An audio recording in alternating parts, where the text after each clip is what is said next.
Buckle up your pant legs, zip up your hats, plaid up your vestments, and wrap yourself in a white robe or maybe a body bag. I'm not sure. It's time for Sounds About Light, a podcast about Kingdom Hearts, Union Cross. I'm Sam.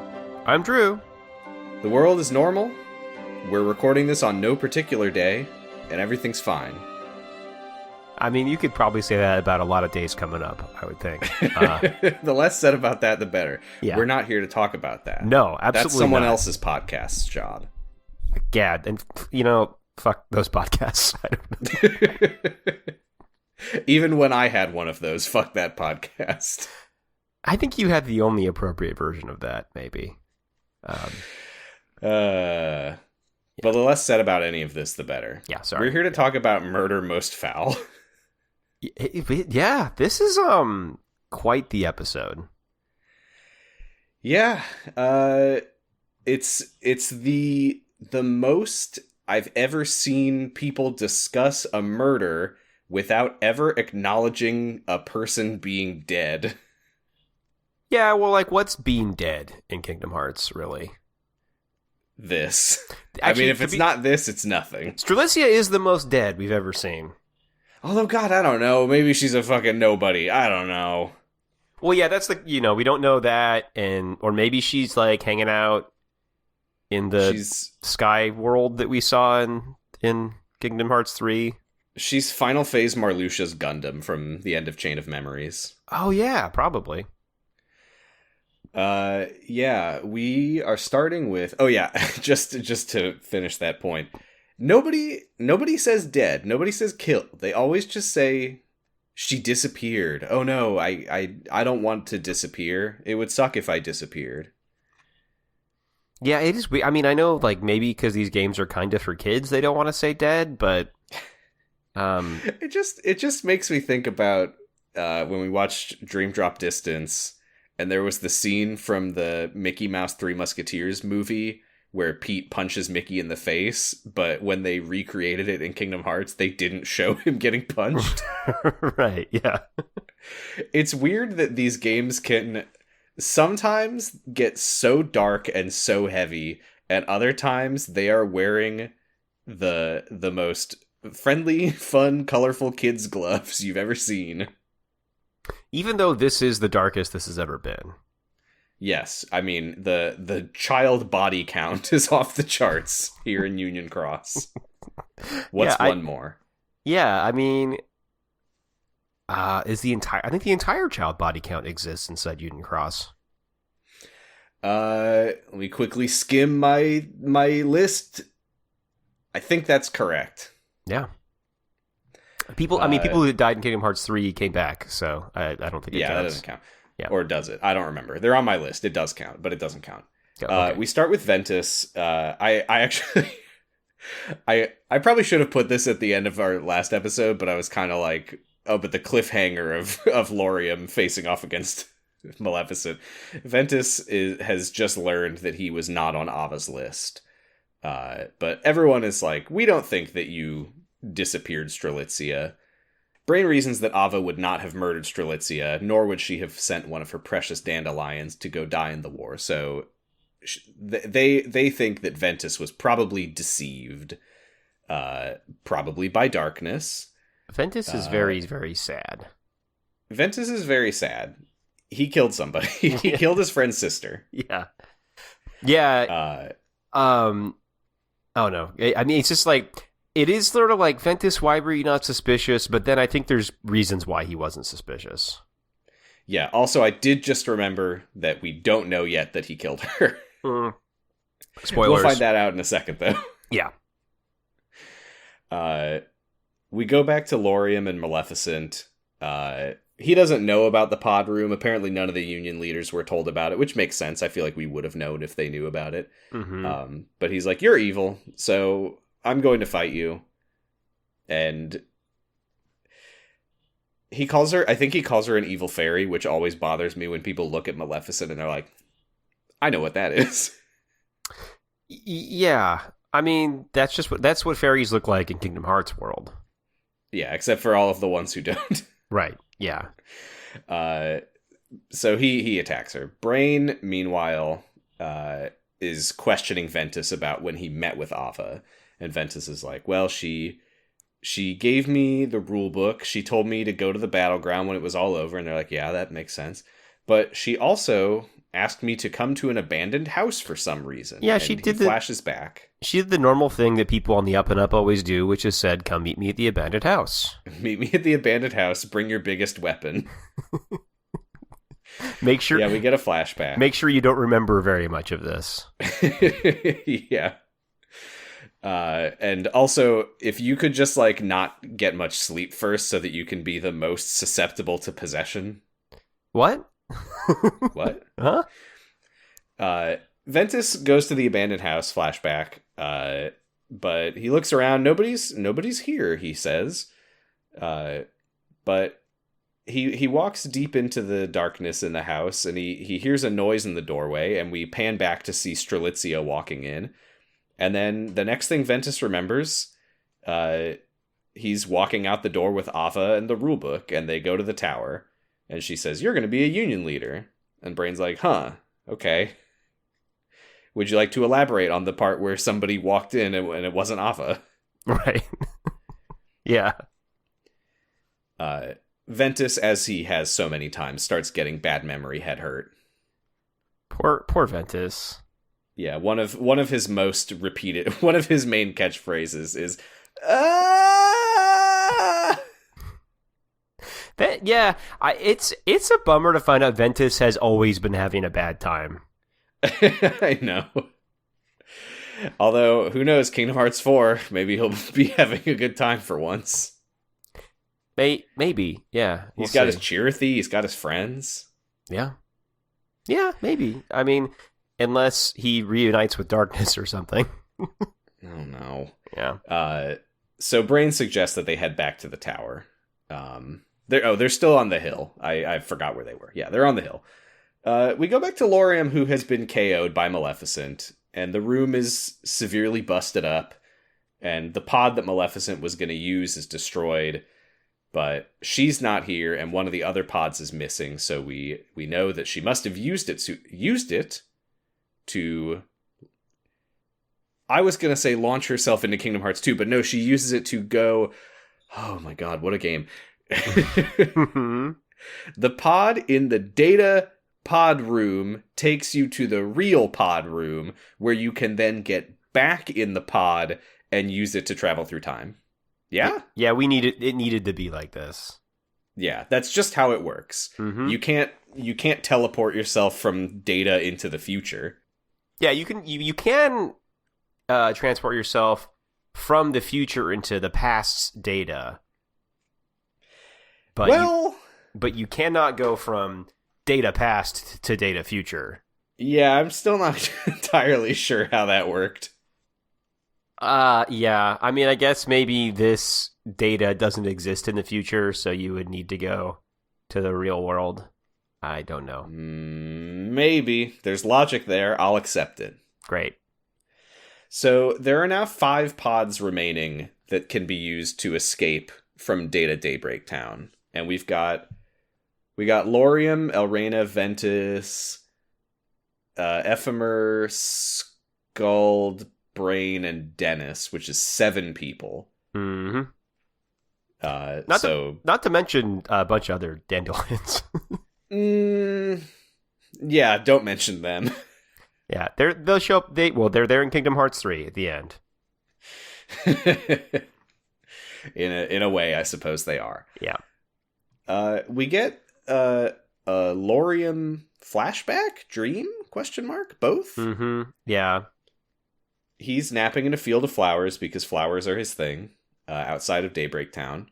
When Strelitzia comes looking for him, he's already finished collecting his Lux for the day. This is, of course, pre-Keyblade War. So, yeah, he's a big, strong boy. He's like, oh, it's easy to kill the monsters. I love it. It's very easy for me. Strelitzia feels very inferior. She feels inferior, and she has a crush on a boy. But it's not like that. Maybe. And yeah, Lauriam is kind of trying to cheer her up. He's like, "Oh, you're way better at magic than I am. I'm strong at hitting things, but you're strong at casting things. You just gotta stay focused." And she's like, "Why don't we just team up?" And he basically is like, I don't want you just learning to rely on me instead of getting stronger yourself." But he says, all you have to do, if you want to team up, is just get strong enough to be the one protecting me and not the other way around. And she's like, okay. Great, will do. They talk briefly about the dandelions and her being like, oh, I want this guy to join the dandelions. And Lauriam says, oh, do you have a crush? And she says, no, it's not like that. But he says, you need to believe in yourself, Strelitzia, because you make everyone's lives brighter. People need that. They need your power. Yeah, I've seen this anime, for sure. It sounds very important when you put it that way, Lauriam. Yeah. But yeah, it's nice. She's like, oh, haha, whatever. But he's like, no, I'm serious. Like, I was having a pretty boring day, but talking to you has brightened my day up, and now I'm excited to see what happens tomorrow. And she's like, great, what if we team up? And he says no. Yeah, jokes aside, I like this because it like, obviously they're brother and sister, and that's why he cares that she died. But it's good to see also that he loved his sister, and they got along well. Yeah, up to this point, it was very much, I mean, we literally, because it was a twist that they were siblings, so right. There was no depiction of them as siblings. So yeah, this is nice to see. Mm-hmm. And yeah, he's like, oh, I'll protect you if you're ever in trouble, but she says, no, you're right, I should be the one who protects you. They have a little laugh, but then this is where I suspect that if that was a flashback, now it's just fully a dream, because she disappears in a gust of wind, and then a figure in what looks like a white coat, maybe? Mm-hmm. Who appears to be Strelitzia, walks over, and she just says, Lauriam, and then she floats away into the air in a very abducted by aliens looking way. I was thinking of ascending to heaven, but... No, that's also true. Because she's kind of in heavenly robes and then goes up into the air. Yeah, the white coat is interesting. There's theories about the white coat, because we've seen so many black coats, but we've never seen a white coat like this before. Yeah, I don't know what it would mean. I guess black coat protects from darkness. A white coat would protect from light. If there's any meaning to it, that's the only thing that I can think. Yeah, I thought it was just standard, heavenly depiction. That's all I thought was going on. Ethereal dead girl. Yeah. Ethereal dead girl in white, Mm-hmm. Yeah. But it's Kingdom Hearts, so people are theorizing. Yeah, of course. Yep. And I'm not going to tell them not to, because I'm not the master of masters. I promise. Oh, wait, is that what Kingdom Hearts 4 is? They reveal you're the master of masters? Master of masters is this guy. What? YN. Oh, not the player, me specifically. Yeah, you, yeah. It's like that fucking Peter Molyneux game that didn't exist, where the guy who won the cube breaking thing gets to be God in the next game that doesn't exist. Yeah, that's right. Everybody opens up Kingdom Hearts 4 and they're like, wow, I finally find out who the Master of Masters... Who the fuck is that? Oh, yeah. Well, it's I mean... Kojima's just started putting his friends in his games, and so maybe Nomura will start body scanning his big fans. As a big name fan of Kingdom Hearts, I think it's only fair. You're as recognizable to the average person as Jeff Keighley, I would say. That's true, and I think it really puts it into perspective when people that I know will be on Discord and be like, fucking Jeff Keighley, and I'm like, I literally don't know. I vaguely know that is a guy. Yeah, you have to be in the sauce on video games to know who Jeff Keighley is. So anyway, Lauriam wakes up on the floor, Ian. and tries to remember what happened. And he looks around and says, "Oh, Maleficent's gone. That's bad." He doesn't say Maleficent. He doesn't know her name. That'd be weird. That fairy. Huh? That fairy. Yeah, that fairy. Where'd that big, tall fairy go? Maleficent gets out of the pod in the equivalent lifeboat room in the real Daybreak Town. And obviously the destruction that she inflicted on it in the data world is not reflected here. Capital D Darkness pops up and says, "Hey, congrats, you escaped from the data world." And she says, "So am I back in my own time?" And he says, "No, because there's another logistical step to this whole process." Yeah, you still gotta accelerate your heart at the speed of light, dummy. Yeah, duh. You didn't think that you just accelerated your heart at the speed of light, did you? Oh my god. I mean, I thought so. Yeah, so she's getting really annoyed, and she's like, "Well, what do I have to do now?" And he says, "Just get back in the pod." Get back in the pod! It's so funny that she has to get back in the pod. I get it. I understand why this is how it works, but it is very funny. I love the thing in Kingdom Hearts sometimes where they've written this overly complicated process for characters to go through, and then the characters themselves get mad at how stupid the story is. It's like, you got look, that's how it works. You have to use the pod twice. Why would it work just doing it once? Get back in the pod. Yeah, it's just so funny that they give it. It's like, you guys could have written it differently. If you're so mad about it, write it differently. Yeah, don't have a data world. Yeah. Never have a data world. You didn't need it. Problem solved. Yeah. Oh no, she took one of the important lifeboats. Now we're stranded here. One of us is, at least. And then all of the other dandelions who will not appear again, I assume. Yeah, although it does beg the question, it's like, why do you... I guess you need to get out of the data world. I guess why do we think that... It feels like there should be other ways out of the data world, but I guess I'll find out. Yeah, I don't know, because we don't actually know how they were put into it. Yeah, they weren't all put in lifeboats to get into it. I mean, before we've just kind of seen people... Yeah. Lushu just, like, sneaking into town and just grabbing all of the hundreds and hundreds of dandelions, like, 5 at a time, and throwing them into the pods in their sleep. Yeah, maybe. I mean, we don't have a... Maybe this is pre-D2D technology? Or whatever. D2D. Oh, the door... Oh, the scanner from Tron World, yeah. Yeah, Door to Darkness tech. Yeah. Yeah. Maybe. I mean, probably. It'd be weird if it wasn't. Who knows? Daybreak Town, a.k.a. NCOM. Yeah, I can't... Because I can't tell sometimes if Kingdom Hearts is like Star Wars in another way where, like, technology maybe was better in the past. I mean, it seems like it, honestly. Daybreak Town is super high-tech. Yeah. Anyway, I don't know. We should stop talking about data worlds. Well, until we have to talk about data worlds in a couple seconds. Yeah. So, Darkness tells Maleficent, like, yeah, you needed to get in the pod once to leave the data world, but we don't need to spend any more time here. You can just get back in the real pod now and blast your heart a billion miles an hour and go the speed of light and end up in Kingdom Hearts 2. And she's like, "Oh, so it destroys your physical form. Are you going to make use of that to come with me?" And the Darkness says, "Nope." No way. You want me to get in a pod with you? Ew. In love with me much?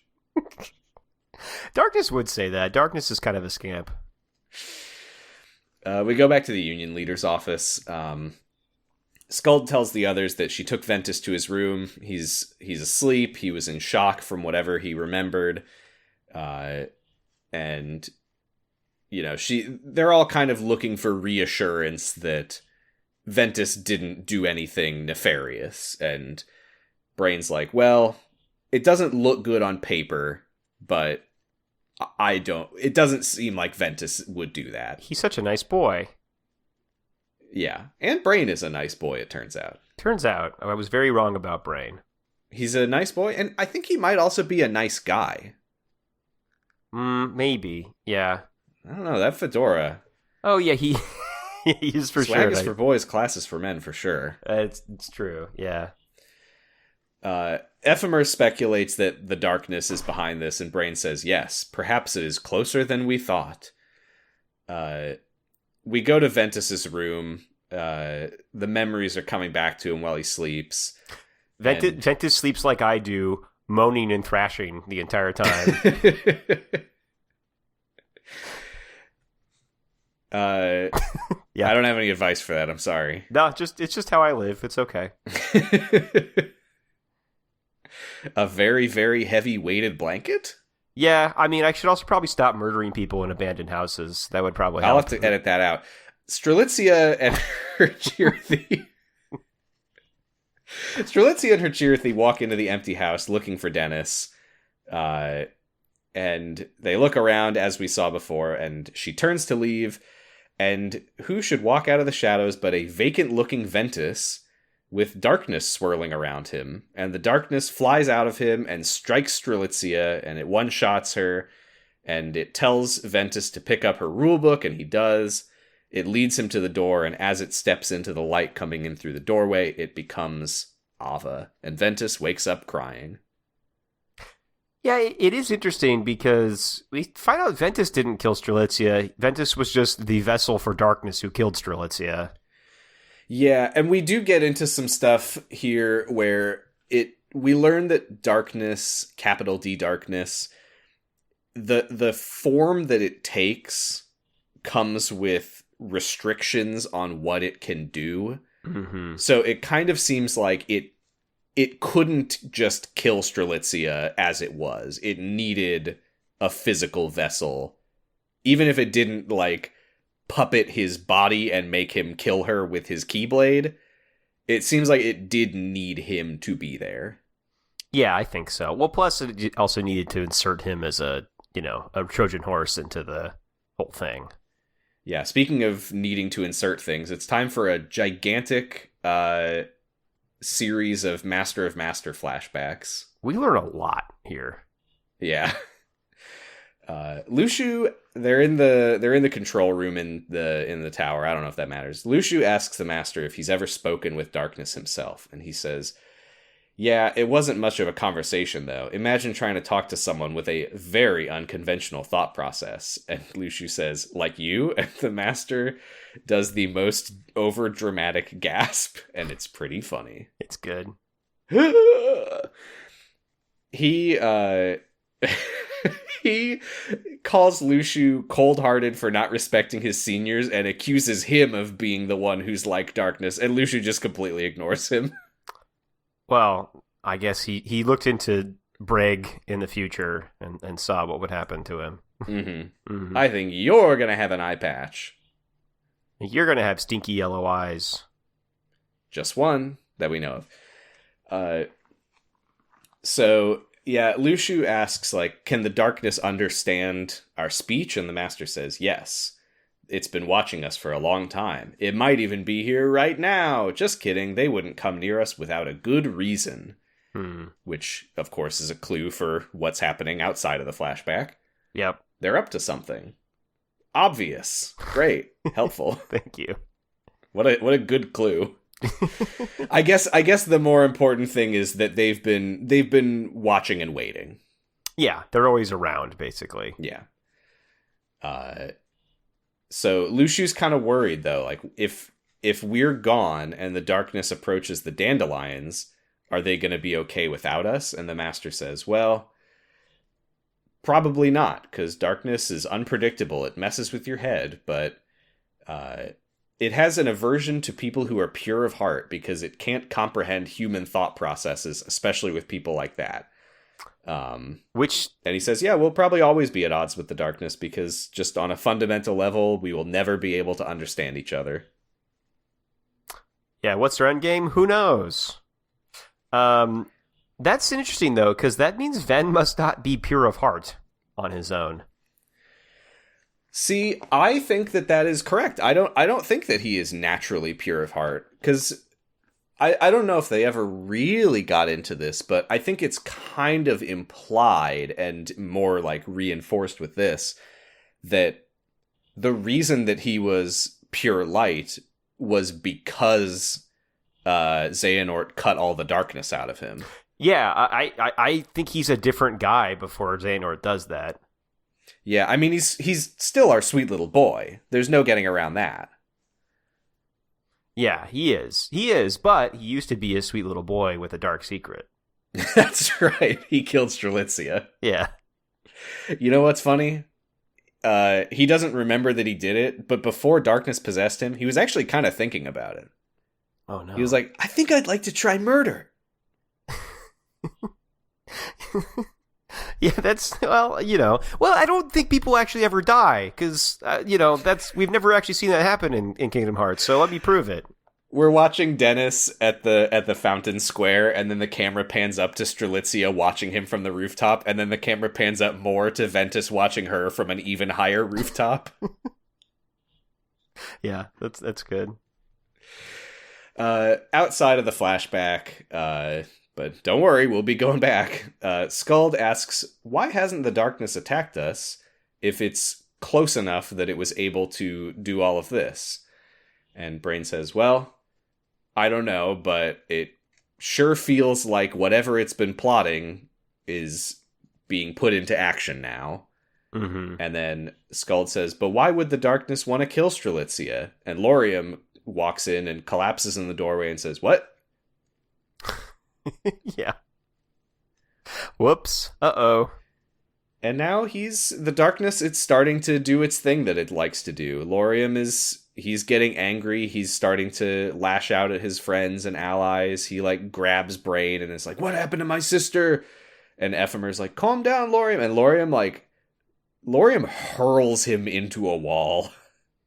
Apparently Lauriam's very strong, which I guess we knew that. Yeah, it is. It's hard to... Because we know that Marluxia is a large, muscular man. Mm-hmm. It's kind of hard to tell with Lauriam in this animation style, but I assume that he is still a large, muscular man. Well, yeah, and he talked about how easy it was for him to kill the Darklings, and, he's clearly stronger than most Keyblade wielders. And how easy it will be for him to kill Ephemer and Brain. Right. Yeah, of course. But yeah, Brain is like, this is exactly what the darkness wants. Please don't do this, Lauriam. And Lauriam's like, okay, sorry. My bad. He basically says the Star Wars thing. What's the Star Wars thing? Well, he's like, it's going to be fear and doubt, which leads to anger, which leads to darkness. Yeah, he does practically say it. My notes say fear, doubt, anger, Star Wars. Star Wars. He says, Lauriam, calm down. Have you ever seen Star Wars? I'm kind of and like his fedora starts growing. I'm kind of a Yoda, if you think about it. I'm sorry, Brain. Sometimes I forget that Yoda man. You should never forget Yoda man, because some days Mickey the Mouse. God, I miss Mickey. Me too. We want Mickey. Okay. So yeah, Lauriam is like, okay, I'm sorry. I just want to know what happened to my sister. And Ventus walks in and says the worst thing that he could possibly say, which is, it was my fault. And Ephemer and Skuld are like, Ventus, don't. Because it kind of isn't, I don't think. It's really not. Yeah. But Lauriam is like, what are you talking about, Ventus? And he starts grabbing Ventus and shaking him back and forth and is like, explain yourself, explain. And Ventus does another classic Ventus head hurt scream. I'm remembering things. Do you ever wonder, what if Ventus is harboring darkness, and this is just his emotionally manipulative move? Anytime people get mad at him, he just puts his hands on his head and goes, ah! And they're like, sorry, God. And he's like, okay, it's fine. That is a very Master of Masters move of him. Yeah, he kind of did that to Luxu this week. Mm-hmm. But no, that's not. Ventus is our nice little boy. And Lauriam pulls out his Keyblade and swings at Ventus. Yeah, he's going to smoke this kid. Yeah, but Ephemer blocks him. And Ventus screams, "It wasn't me!" And he passes out as capital D darkness leaves his body. So maybe he was actually being controlled in this moment, and that's why he practically told Lauriam, "I killed your sister." Yeah, darkness might have wanted to start a fight. Yeah, I actually forgot about that. I'm remembering this as we go through it. I had forgotten that was what happens. I think that he's kind of being partially controlled a lot of the time, but not like entirely controlled, basically. He's being influenced. Yeah, I think that's he probably does feel partially responsible. Yeah. But it was probably the darkness that led him to all but confess to Laurium. Yeah. Brain tells the darkness that it looks like a cliche. Leave that part out. Yeah. Yeah. Come up with a more interesting design, or don't mention it. Yeah, like, yeah, God, yeah, don't lampshade it. Just live with it. Now, this is a bit of a creative decision made by Damo for the fan dub, that this darkness has a different voice from the one that was talking with Maleficent. I think we can assume that this is a different being. Yeah, we start to learn that here, right now. Okay, I'm remembering this as I go, as I said. Yeah. But yeah, because that one, of course, has already left the datascape. Mm-hmm. But yeah, it says some shit. It's like, this form is for your benefit and the benefit of the animators. Mm-hmm. Ephemer says, "What do you want from us?" And it says, "Nothing. We are what we are. You will never understand. Our actions don't serve any purpose. We're just the Joker." And Laurium says, "Why did you kill Strelitzia?" And it says, "It was his will." Yeah. Sicko Ventus theory. Right. Well, because he said he wished for power. So there's definitely some actual, I think, like, Ventus having parallels to Terra, I think, here, right? That, like, he's a guy. Yeah, that's interesting. I hadn't thought about that, but yeah. Like, a guy that maybe isn't that bad, but wants more power, and so succumbs to darkness.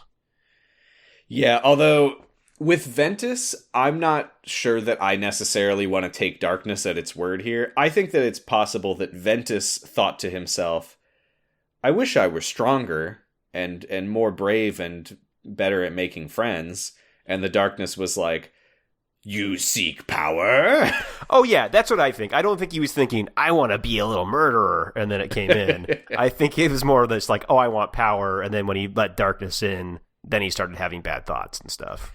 Yeah, I guess the difference for me that I'm trying to articulate is Ventus feels like I want to make up for a weakness that I have, whereas Terra was like, I want to take my strength and make it even more strengthy. That's true. I need to protect my friends. Yeah. Right. Which is not to say that that Terra's feeling was like negative or evil motivated by any means. Just that I think it's a different thing, but being manipulated in a similar way. Yep. Agreed. But yeah, Skull is like, bullshit. She doesn't say that. Ventus would never have wanted to kill Strelitzia. She also doesn't say kill. He didn't even know her. And the darkness is like, well, yeah, he wished for power, and I helped him out. And they say he would never have wanted to gain power that way, but the darkness says, power is power. He gained it. Happy to help. Yeah, how it's acquired is of no consequence, which is interesting. And Laurium says, so if that's true, if all that it was that Ventus wanted power and you gave him power, does that mean that it didn't have to be Strelitzia? It could have been any of the rest of us. And the darkness says, yep. And Laurium is very mad about that. Makes sense. Sure. So he lunges at the darkness, but it blasts him backwards. He gets slammed against the wall. And in the process, it briefly loses its humanoid form, which I think is probably important. Yeah, I think so too. And the darkness explains that the reason that Ven was chosen was that it was decided that he would harbor darkness. It was written in the Book of Prophecies. And Brain asks, have you read it? And it says, only the parts that matter to us.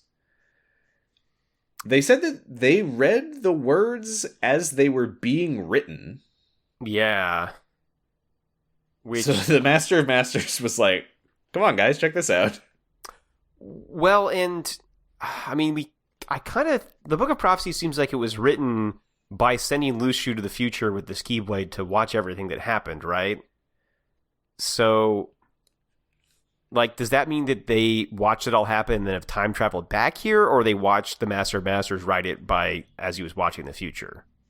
In my mind, he watched everything through his time traveling eye.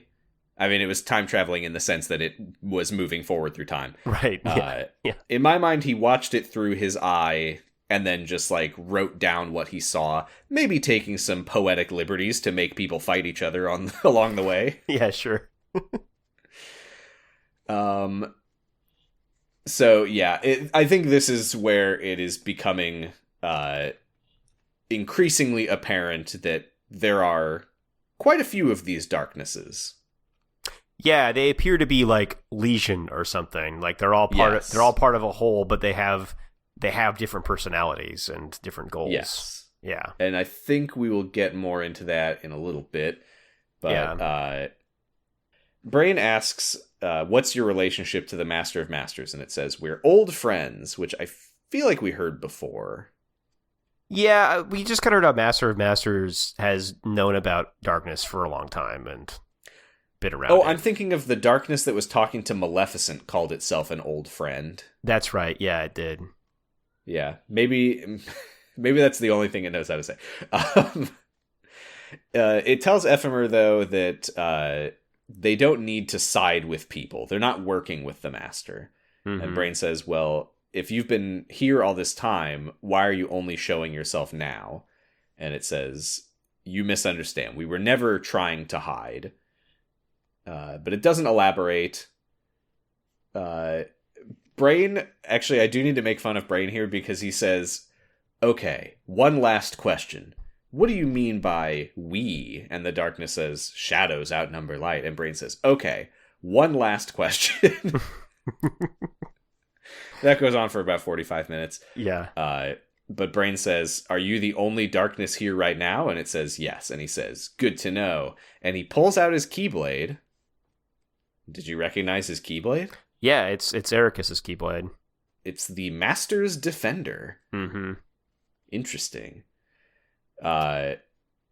We did know from some Xehanort report that Ericus is a blue blood of an ancient Keyblade lineage. Yeah. Now we're seeing his Keyblade in Union Cross. He didn't have a cool fedora, though. You think that Brain should have passed down his Keyblade and his hat? Yeah, what's the point otherwise? I think you're right. Yeah. I agree. I mean, maybe it's like in a vault somewhere. This is why no one calls Ericus Brain. That's right. Well, that would have spoiled it. True, yeah. Not that we actually know that he is descended from Brain, just that he has apparently inherited Brain's Keyblade. Yeah, he's in the lineage of Brain. Yeah. Kingdom Hearts 4, The Lineage of Brain. That's a fan and wiki title. Yeah, hell yeah. So, yeah, Brain, Ephemer, and Skuld prepare to attack the darkness. But first, more flashbacks. I have to say at this point, what is this video game? What is the player experiencing? Right, because it's a gacha game in between all this. Right. Is this... And I know that these story things come out in, like, updates over time. So, did the player, like, go do Wreck-It Ralph World, and then there's, like, 3 hours of cutscenes? Yeah, Unchained Key seemed easier to figure out what they were doing.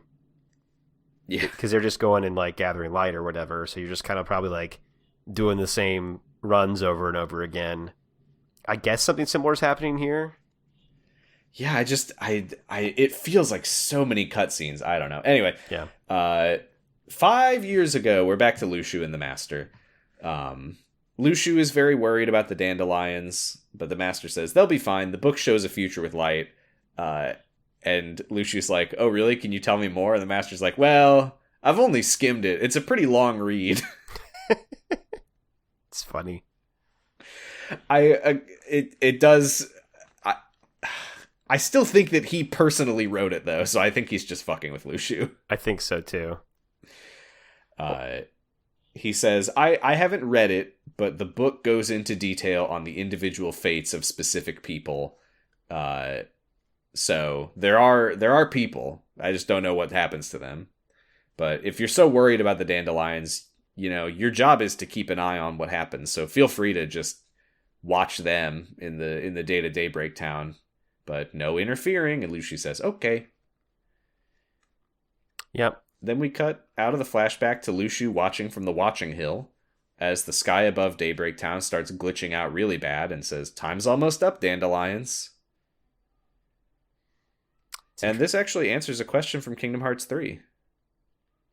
How was he aware of Brain the virus? He was standing there on the hill watching with a pair of binoculars. Oh, true. Yeah. Which I could have assumed. That's kind of his deal. Yeah, watching with a really good pair of binoculars through the gigantic window in the tower. Yeah, I feel like he has to have some sort of like special senses or something. He's like Or the master was like, Lushu, I bequeath unto you my keyblade, as well as this pair of headphones, Bluetooth headphones, which are linked to the microphones that I have put all over my office. Right. He's got that like those silly like spy kits or whatever from like the 90s. He's got like a little dish that he points towards there and stuff. Yeah. Now that's cool. Yeah. And I thought Brain was cool. He is cool. Oh yeah. We go back to the fight against Darkness. It's not going well. Skuld and Brain are out of the fight. The Darkness tells Ephemer that it's over. Ephemer says, yeah, I don't think that we can wear you down. And the Darkness says, so, shall we call it done then? And Ephemer says, oh, are you surrendering? And then Brain is reinvigorated by Ephemer's snark and gets back on his feet. Yeah, he just loves it when someone's a naughty boy. Yeah. And he tells the Darkness, I don't believe you when you say that you don't have any particular goal. That does not seem true to me. If you didn't have a goal, why would you still be here? Yeah. And the Darkness says, infection, and I quote, infection, data transfer requires a signal. The same goes for the hearts and minds of you humans. You underestimate how easily the Darkness rides on those signals and spreads through this place. That didn't really answer the question. No, not really. Other than it's just like, I guess Darkness wants to propagate itself in hearts. I think so. Yeah. But Brain is like, if your whole goal is just to spread general darkness corruption throughout the Dandelions, what was the point of hiding inside of Ventus and killing Strelitzia? And the Darkness says again, it was decided. Mm-hmm. I did it because it was in a book. I guess it's as good a reason to do anything. Yeah, a little bit of podcast synchronicity with the Dr. Hunt episode that we just did on Angels Take Manhattan, because that was a thing in that episode. Oh, good. Skuld, meanwhile, we know that Brain is reinvigorated by someone being a naughty boy. Skuld is reinvigorated by getting mad, and she gets mad and gets back on her feet and says, You possessed Ventus and killed Strelitzia just because it was in a book, you're gonna pay! And, the Darkness explains a little bit of how it works and says that in order for them to be one, which I assume means all united as a hive mind. Well, no, I think they say we are many and we are one. But so I think to be one is to be an individual. Oh, yes, for us to split off of the hive mind and become one requires will. And through Ventus, as a medium, we were able to divide into pure darkness, willful and distinct, a sacrifice that needed to be made. Mm-hmm. So yeah, I think that what that means is that their natural state is just like the sort of innate thing that is darkness that just exists as a thing.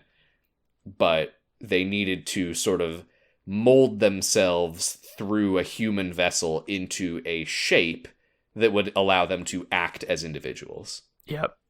And it sounds like they're also right now trying to create... It sounds like they're just trying to create Vanitas and the Venus and Ventus situation to maybe make the Keyblade or something already. Maybe, because it does imply pretty heavily that in the process of molding itself into a person from Ventus, it also took his darkness into itself. Yeah. Yeah, I mean, I think we're literally watching the birth of Vanitas here. I also kind of think so. I'm not 100% sure. It's definitely murky, but that's something that we can talk about probably in Remind. It's the birth or seeds of Vanitas. Either way, this is where it comes from. Definitely something like it. Yeah. So Laurium is also up. He's now fully assured that Ventus didn't do anything wrong. But the darkness says, one more ally won't make a difference. And then a cool Australian YouTuber voice from off-screen says, how about two? And Dennis and Chirithy arrive from Wreck-It Ralph. You know what was so funny about this is I almost forgot about that. Like, this is a game you play and Dennis would even be here. I was like, oh yeah, Dennis. I was like, oh right, I forgot that the player was in Wreck-It Ralph this whole time. Well, while the important stuff was happening, Dennis was off fucking around doing kart races. Yeah, I think the timeline would be that for most of the last 2 episodes of our podcast, Dennis has been like doing a training montage with Vanellope von Schweetz. Yeah, I think so, yeah. So Laurium says, we're going to defeat you, Darkness, and we're going to go back to the real world in those lifeboats just like that evil fairy. And the Darkness says, returning to the real world won't save it from darkness. It was decided a long okay, this is kind of nuts. Mm-hmm. The Darkness says that it was decided long ago that the moment one of these lifeboats activate, the end of this world would be set in motion because they were always meant to be the last line of defense to escape from the darkness. So the Master set it up so that when people start escaping, presumably there's darkness in the data world, so the data world will be sealed to keep the darkness trapped inside. So apparently a bunch of dandelions are going to be sealed in here. It does seem that way, unless they find a warehouse of lifeboats. Right, yeah. Or they start, sending them back and forth. But, as ever, we know that the Master designed everything here himself, so I think that the small number of lifeboats is very intentional. Well, yeah, he saw what the book told him only 5 of them got to go, or whatever. So yeah, probably. Yeah, that's apparently how it works. No free will. Nope. Although you could argue that the book says what it says because of their free will, and it just right. It's the thing Office said. Like, does it rewrite itself if you change something? Yeah. Yeah. So Laurium is very mad. He's like, so you're telling me that we've just been pawns this whole time in a plan to trap you in a data world? But Ephemer's like, Ava wouldn't use us like that. Mm-hmm. And Brain says, it doesn't really matter what the Masters were trying to do, because Ephemer is our leader. It doesn't come up very often, but he is. And we have faith in Ephemer. So Ephemer is going to lead us to success. And then there is a stupid gotcha fight. And just so we're clear on what sort of numbers we're dealing with here 7 years into the game, we see Dennis attack the darkness, literally, I shit you not, for 35.7 trillion damage. Yeah. And he earns 2 billion lux with one hit. I'm sure that means something. Big number. Big number, for sure. Big number, certainly, absolutely. The fight ends, but the darkness says, I'm formless, you can't destroy me. And then 3 darklings appear, and they look at Ventus, and they say, you, which is a callback, of course, to Crank That Soldier Boy. Classic in my middle school. Yes. No, it was last... That's actually not true. It was when they were in Wreck-It Ralph World and they kept saying, not you. So it turns out they were looking for Ventus. And that's weird, because Darkness already obviously found Ventus, but okay. Well, as a reminder, Chirithy suspected that the Darklings were instinctively pursuing bright light like the Cybugs were drawn to the beacon in Hero's Duty in Wreck-It Ralph the movie. Oh, right, because Ven's pure light now. That's right. Okay. Yeah, that's why we couldn't skip any of that. Right.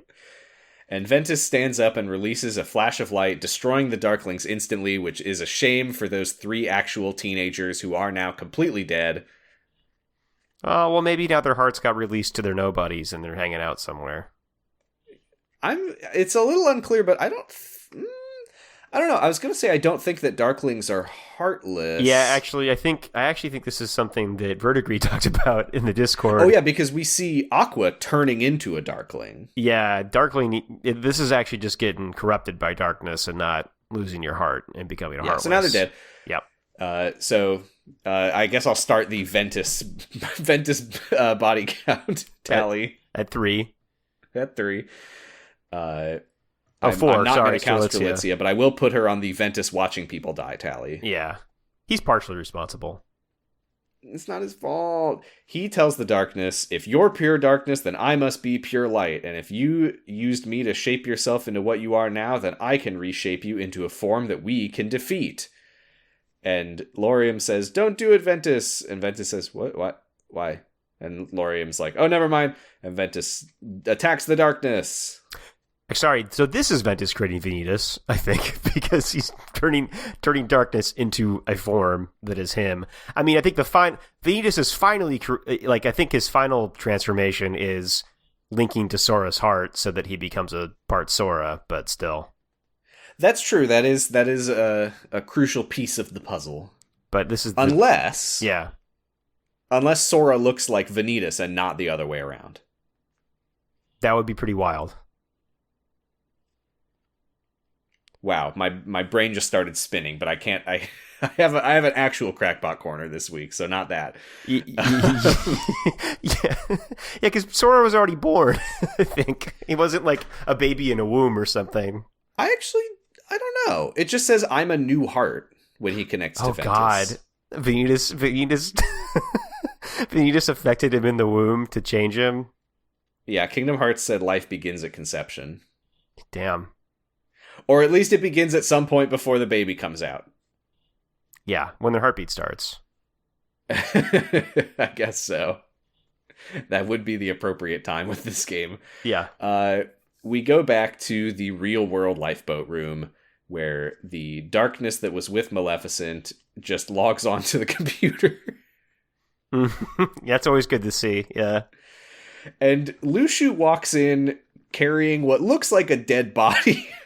It is dressed similarly to Strelitzia, right? Like it's a white robe and stuff. It certainly is. Yeah. And it says to the Lushu says to the darkness, excuse me, aren't you supposed to be part of the whole? So Lushu, timid boy in the flashbacks, but he seems pretty in control at this point. Yeah, I mean, this is post I've attacked Ava and everything, Lushu. Or gotten her... True. Actually... He's killed. Actually, I think she attacked him because he said something mean. Yes, you're right. And then he killed her in self-defense. Yeah. Start the tally? Uh-huh. No, we don't know what happened to Ava. No. I assume that Ava is alive. Otherwise, Zigbar saying, looks like Ava didn't make it was pretty fucked up. That's a very... Still dead, I see.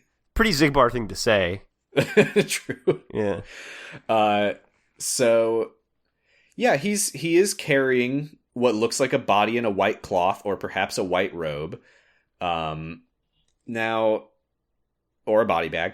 The most obvious assumption to make here is that this is Strelitzia, considering that we just earlier this episode saw Strelitzia looking exactly like this. But we did see her body disintegrate and her heart float away. Yeah, I thought, I was thinking it might just be a replica. Because replicas also come in white bags, I think. That is possible. Weirdly enough, this is actually the third time. This is the third time that we've seen someone in a black coat hefting an unconscious body in a white cloth. There was Xehanort taking Ventus to the Destiny Islands to, he thought, die. And there was Demyx delivering a replica to Ienzo. So Right. it could just be that Nomura thinks that this is a cool image, or we're supposed to draw some kind of connection between these things. Maybe.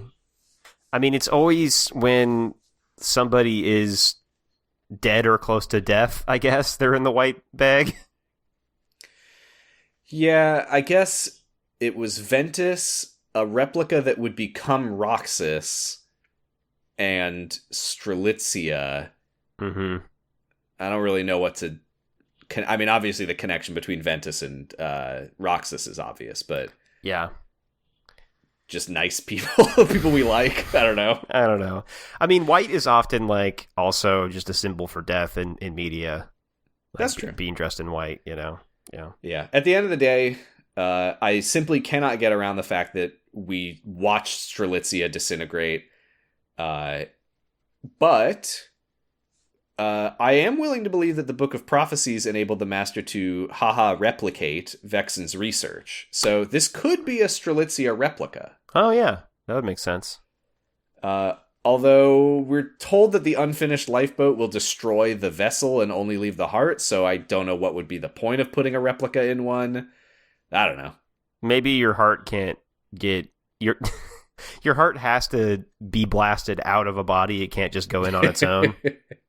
That's why Darkness couldn't use the lifeboat. Yeah. I mean, maybe. No, I just don't want to. I don't feel like it. No, you need to destroy a body. It's an important part of the design. I do have a thing about the music of this scene, which is that this is a track that has only played a few times. It's called Passing the Power. The first time we heard it was in back cover in a couple of scenes, both with Lushu. It could just be like Lushu's theme, but it could also be about like the Master's plans or something. It was when Lushu accepts the Master's Keyblade in the black box. Okay. And then I think it plays again when he like walks into the desert with the box and the Keyblade at the end. Okay. It's like a kind of like bright, positive sounding track, but with a weird like ominous edge to it. Which I think is interesting considering that we're seeing Lushu confronting a being of darkness who seemingly is about to win. So I think that this song makes me think that whatever Lushu is doing, I think that this is very, very important to the Master's plan. I don't think this is just like some shit Lushu decided to do on his own. I don't think Lushu's ever decided to do anything on his own until like much, much, much later. Anyway, he asks the darkness if it's acting alone, and it refuses to answer. It is pretty funny to see the darkness so like caught off guard by Lushu being here. Yeah, it's nothing. Nothing. I'm just using the computer for normal reasons. I've been there, darkness. Yeah, it's like, I thought there would be no Keyblade Masters left, and Lushu's like, well, hi. The darkness is seemingly like putting things together that it maybe read in the book, maybe heard from the Master, and it realizes like, oh, you're Lushu, aren't you? And Lushu's like, ha, you would know if you read the book better, idiot. Learn to read, darkness. Now, it's interesting that Lushu knows that the darkness was given an opportunity to read the Book of Prophecies. Could it be that the darkness is the Master of Masters because he said he only skimmed it and then No. Could be. I don't know. Who knows? No one knows. Probably not. So the darkness says, why are you here when you were only meant to observe? And Lushu says, I'm here because your friend, my master, told me to be.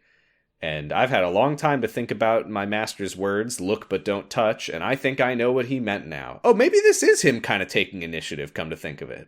Yeah, in a way, yeah. Although that doesn't mean that this is not still an important part of the master's plan. Right. Master did see everything that was going to happen. Yeah, and Lushu famously did not. Yep. So the darkness is like, oh, if you get in that pod, it's going to destroy your body. And Lushu's like, it's not for me. And he puts the body in, and the darkness says, what is that? And he says, it is a seed of light to be planted in the future. The true dandelion. And that's where we're ending for this week. Yeah. I think that is Strelitzia based on the last thing he says. I also think it is, and I have a big honking crackpot corner here. Okay. So I'm just going to read it exactly as written. Lushu, wielding his powers as a Keyblade Master to control hearts using the Master's Keyblade, was able to collect Strelitzia's heart immediately after her death. He placed it in a vessel of some kind. It doesn't really matter what it is because he knows that the lifeboat's going to destroy it anyway. He uses the lifeboat to launch her heart into the distant future to serve as the true seed of light that will keep the worlds from being destroyed. In Kingdom Hearts 1, Kairi's grandma's story said, "The true light sleeps deep within the darkness. That's why the worlds are still scattered, divided from each other. But someday, a door to the innermost darkness will open and the true light will return." We know that a person's heart can connect to a sleeping heart and wield their latent power. Sora and Roxas were able to use some of Ventus's power, most explicitly in their ability to dual-wield Keyblades. And I believe that Strelitzia's heart is sleeping at the bottom of the abyss of darkness and has been connecting with Hearts of Light, granting them her power of light, making them the Princesses of Heart. Oh. I think that the end game of Kingdom Hearts is going to involve Sora following the new 7 hearts, including Kairi, to Strelitzia, opening the door to the innermost darkness, rescuing her heart from the bottom of the abyss, and restoring it with the power of waking.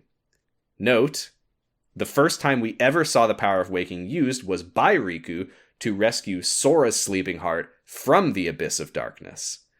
I think he's then going to put Strelitzia's heart into one of Evan's perfected replicas that they've been talking about for about 20 games now, and then Strelitzia, who has been, while asleep, honing and refining her powers of light over centuries and centuries, will use that power to push away the darkness, reconnect the worlds for good. The world, as we know it, will become Disney World, the happiest place on Earth, and the new 7 hearts will be Kairi, Rapunzel, Anna, Elsa, Moana, Miss Marvel, and Gabriela Montez from High School Musical. I mean, I think except for the joke at the end, that's honestly a pretty good theory. Thank you. What joke? Yeah, no jokes. Yeah, I mean, I think that could be it, or this could be that this is the girl that was in the basement that Subject X. Yeah, it's just Subject X. That's also possible because the lifeboat does launch you into the future. Yeah, although I think they could also be Scold because we haven't seen all the lifeboats go yet. Yeah. I think what you're making. I mean, yeah, I think that actually makes a ton of sense. I guess we'll see someday. Yeah. Also, I didn't make this note, or I did, but I don't think it came across the way that I wrote it down. In Kingdom Hearts 1, Mickey Mouse, in the narration that we can't hear Mickey Mouse's beautiful voice, tells Sora, "You are the one who will open the door." Yeah. And that's a thing that people have been very hung up on over the years because it's like, he opens the door to darkness in Kingdom Hearts 3 to save Aqua. He opens the door to light at the end of Kingdom Hearts 2 to get out of there with himself and Riku. But neither of those feel like a big momentous prophecy thing. No. But Sora opening the door to the innermost darkness, which is explicitly how it's phrased in Kairi's grandma's story, this is all in Kingdom Hearts 1. Sora, you will be the one who opens the door, and then Kairi's grandma in the same game says a door to the innermost darkness will open someday. In real Kingdom Hearts is supposed to be inside innermost darkness, right? I don't remember. I think so. I think it is. Yeah, I feel like there's something about Kingdom Hearts being in darkness, but I guess I don't know. If that's true, then I think that we might find that there is a very, very deep and important connection between Strelitzia and Kingdom Hearts itself. Yeah. Maybe but I'm going to be honest, for all the talking I do on this fucking podcast, I don't know shit about Kingdom Hearts. I don't think anybody does. Maybe not even the people that make it. Yeah, that's good. I only have like one thing I noticed, which I think... there's stuff about how like Darkness didn't like read the whole book; it only paid attention to the stuff that it cared about. Mm-hmm. I think that's very much like the story planting the seeds of like, there's this thing that on the podcast Just King Things, they talk about how a lot of like Stephen King stories are about evil defeating itself, Like the flaws inherent to evil are like evil's downfall in the end, you know? And I feel like that's just them setting the seeds of like, you know, darkness, like evil only cares about things that pertain directly to it, and like will ignore the parts of the stories about like people persevering and being good and stuff. And it's like whatever darkness just didn't read in the Book of Prophecies is going to be the stuff that makes it lose. I think that's probably correct. I do think it's hilarious to introduce this idea so early on for darkness as like antagonists, to be like, look, we don't understand you, we don't understand why you do what you do, and we didn't even bother reading the Book of Prophecies when it was right in front of us. We only read the cool parts. We only read the cool parts about darkness winning. Yeah. Yeah. Little do they know that if they had just gone one page further, it would say, and then Sora picked up a big gun that can kill darkness. Well, it's just like the part where it's like Sora beat everybody by being so nice, and that's the end of the story. And they're like, "What? You forgot one thing, Darkness. I'm nice, and I have a gun that kills you." It's a gun you can only shoot when you're nice. It's like that. Like, I reload it by being nice to my friends. It's like that F+ gun you can only take out of the case when your heart rate's up or whatever. Oh my god, that was... I remember that one all too well. F+ episode, Elon Musk won't return my calls. If you want to hear about the gun on the Idea Wiki. Yeah, it's good. Shall we dive to the wiki? Yeah. We got a wiki of our own to contend with. We have both been reading up on the Weatherlys. Yeah, so I'll start. Yeah, I just did a big dive, and like I just, you know, we talked about how we wanted to try to figure out if this was like from some story or something.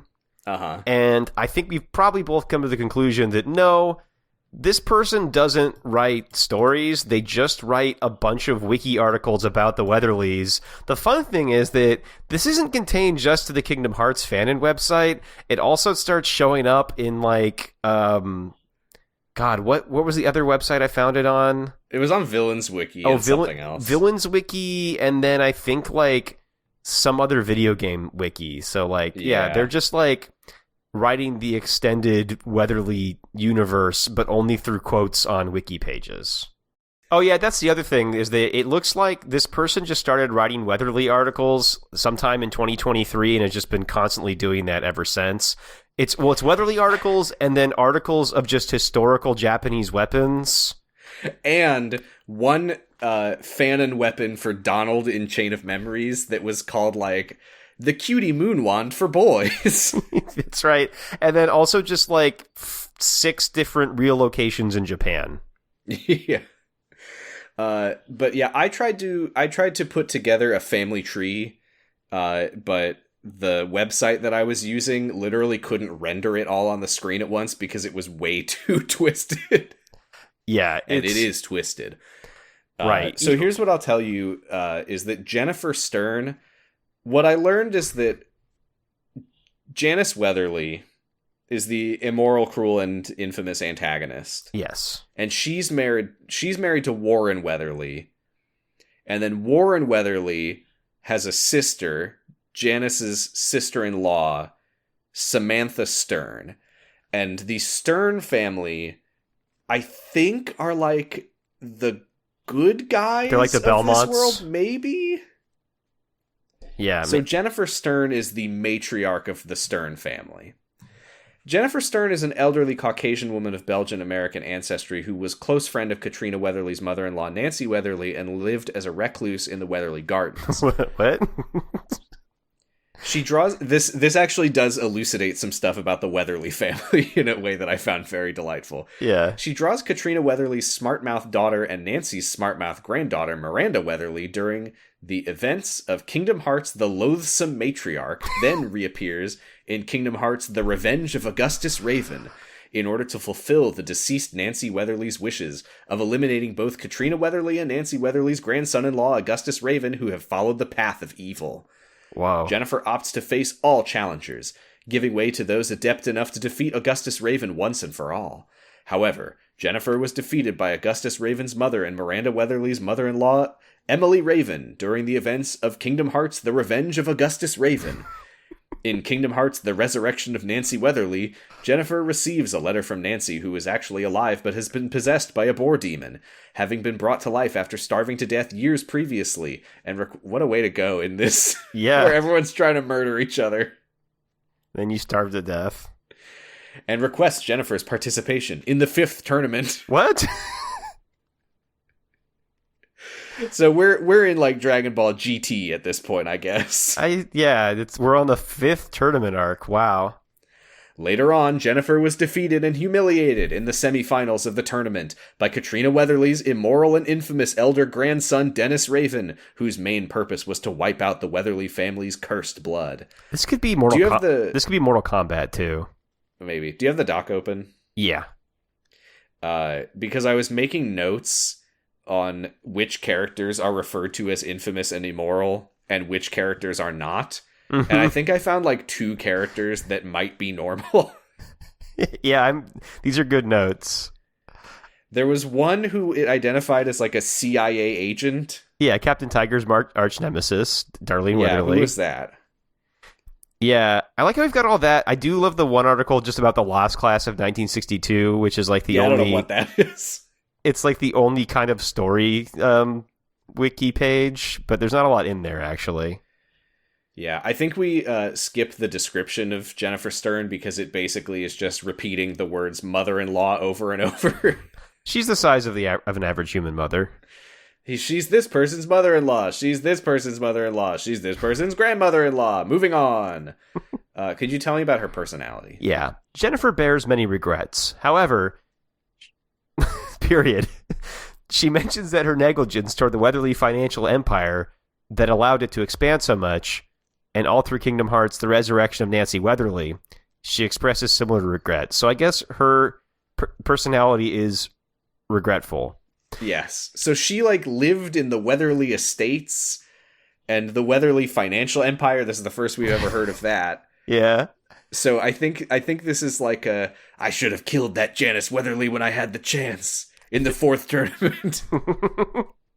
She regrets not having been able to save her friend Nancy Weatherly, her daughter-in-law's mother, her grandchildren's maternal grandmother, and also her younger son's mother-in-law. Yeah, I had a really hard time trying to put the family tree.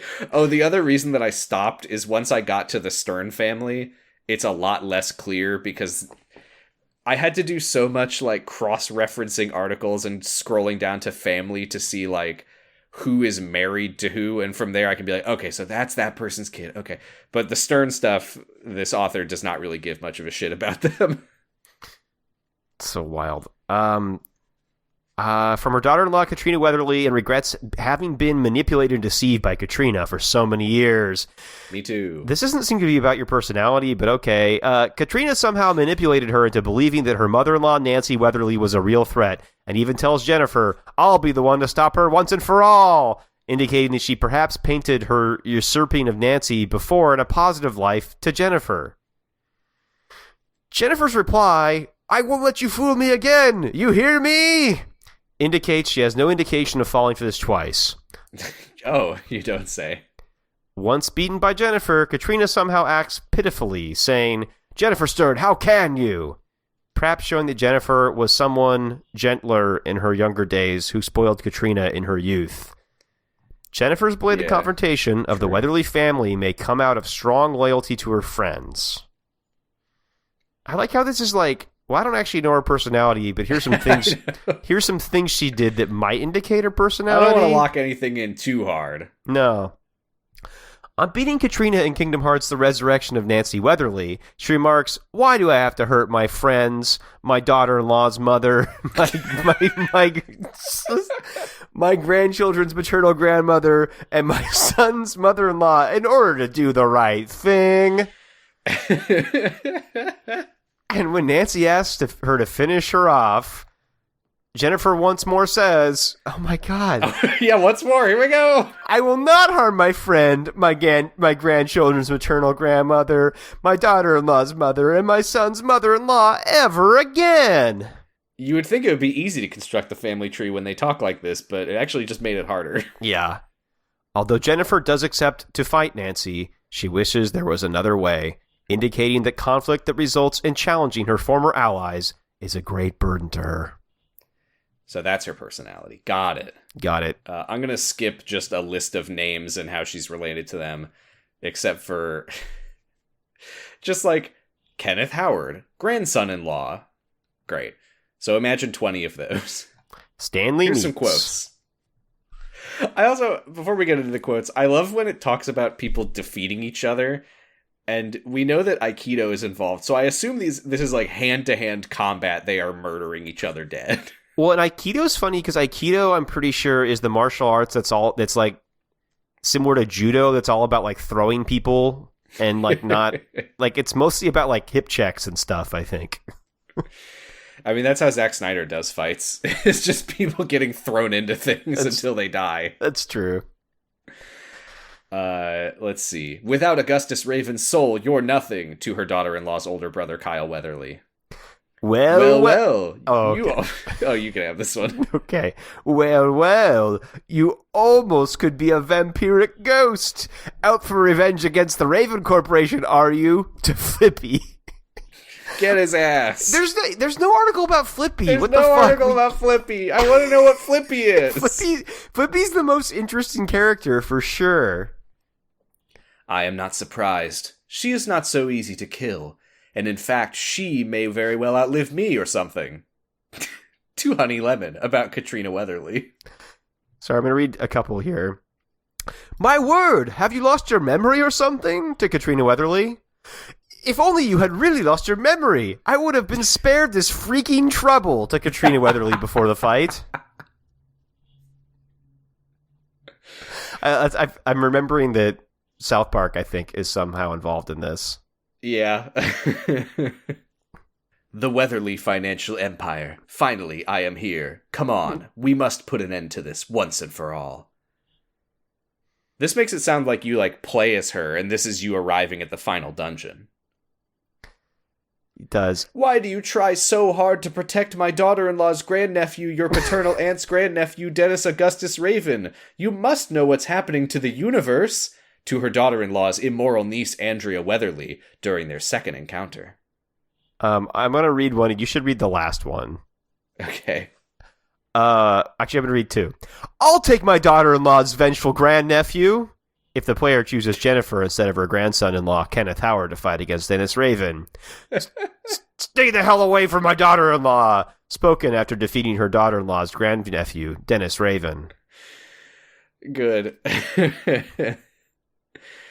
Yeah, I think the last good one is the last one, which is, don't let the scars fool you, Samantha. He's dangerous and deadly. Take out him and Splendant. I'll go downstairs and set the C-13. Wow, C-13, that's... let's see, that's much better than C4. It's like if C4 was infused with darkness. That's right. Do you think Splendant is this character from Happy Tree Friends? Splendant. Could be. Splendant is on Villains Wiki. He's a little squirrel with a mask on. Is it supposed to be like Splendont? Is there like a... Oh. Yeah, this is like Splendid. Bizarro Splendid. Splendid is good and Splendant. I don't even know what this thing is. I'm closing this. I don't need more of this. Splendid the Flying Squirrel is a character from the web series Happy Tree Friends and its spin-off series Kapower. Happy Tree Friends, it's like back. Yeah? I don't know what that is. Oh, you don't know Happy Tree Friends? Happy Tree Friends was very big when I was in middle school. It was like an online, I think it was like Flash animated if I remember correctly. But the entire joke of it is that it's like very, very cutesy and anthropomorphic animal characters but then juxtaposed against very, very extreme graphic violence. Got characters getting like flayed and stuff like that. Whoa. Well, that sounds like that's a webcomic. It certainly was what people were into when I was in middle school. I will say, even when I was a very stupid 12-year-old, I saw a friend of mine was like, "Oh, you've never seen Happy Tree Friends? You got to check it out." And I looked at it and I was like, this is really, really stupid. And I'm me when I'm 12. Yeah, I don't know. I read Dr. McNinja, so I was out there, Yeah, I think it had like a re-release like YouTube series last year or some shit. That's amazing. Oh, I should have known. I should have made the connection the moment that I realized. Flippy is a green bear with a soldier uniform bearing an army sergeant insignia. He is a war veteran with a severe case of post-traumatic stress disorder. Got it. Oh, it's all coming together. Okay. When he sees or hears anything that reminds him of war, he flips out, hence the name Flippy. Wow, this sounds like a really clever comic. This sounds like some Super Mario Logan. It wasn't a comic. It was like a cartoon. Oh, okay. Well, it still sounds like Super Mario Logan to me. Yeah, it was really, really stupid. Yeah. Sorry to all of our Happy Tree Friends fans listening. Yeah, I guess so. This is Wish Us Duck. I always forget these days. No, you can't. But I wanna. I'm the one that can't do it. I don't know why you would want to. Yeah, but I feel like I should be getting better, and I'm not getting better anymore. I'm getting worse. So let's see. I don't have a good quote from this week, I don't think. I do try to practice it on my own time, for the record. Not that much anymore, but occasionally I remember and try to do it. I don't. I'm trying to stick to what I originally said, which is I only do it when we podcast. Well, I mean, yeah, I don't think Brain said anything especially funny, so we should probably just say something from Jennifer Stern. Okay, yeah. What's the best thing Jennifer Stern said? I mean, there's the thing about the C-13, but I also want to say the thing about my daughter-in-law's grandnephew. Yeah, that's good. This is the one that starts, "Why do you try so hard?" Why do you try so hard? Okay. Yep. Why do you try so hard to protect my grandfather's grandnephew?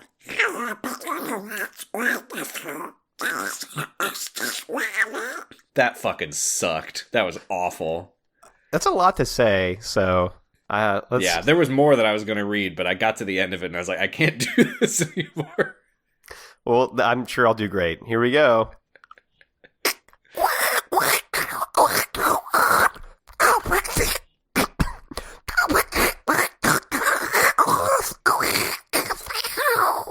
You're halfway there.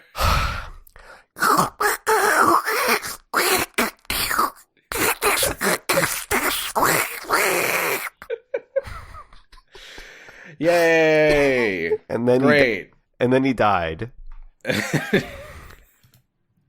And so did Jennifer Stern. That was the tournament. Oh no. Well, that's it. We are on Blue Sky at Sounds About Light. I'm on Blue Sky at Posy Stress.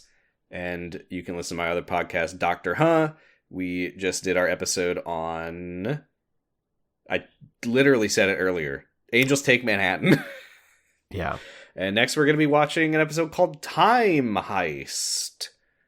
That sounds fun. That'll be fun, maybe. Yeah. You can find me on Blue Sky at Achilles Heelys and listen to the F Plus and Extra Credit. I think I have an Extra Credit episode coming out soon. So, enjoy it. Yeah, we just recorded one like a week or two ago that was really, really, really fucking stupid. Yeah.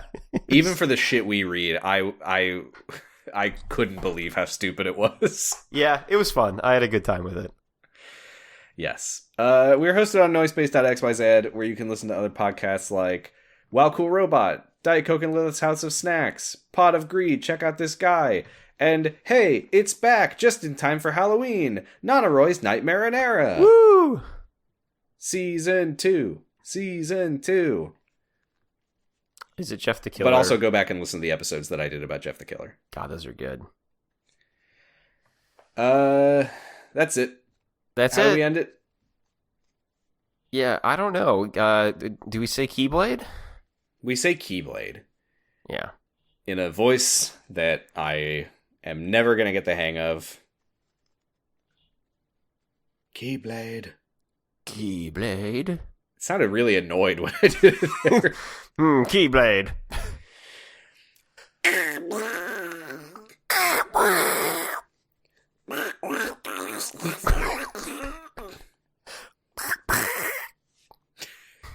Bye. Bye. Have you ever spoken with darkness? Sure have. What was it like? Well, it wasn't much of a conversation. Didn't feel like I was getting through to it, and vice versa.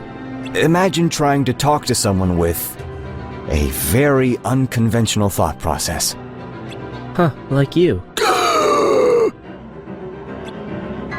That's exactly what I mean. You know, Luciu, some people actually respect their seniors. And maybe that's a novel concept to someone as cold-hearted as you. In fact, I'd say you have more in common with darkness than I do. Anyway...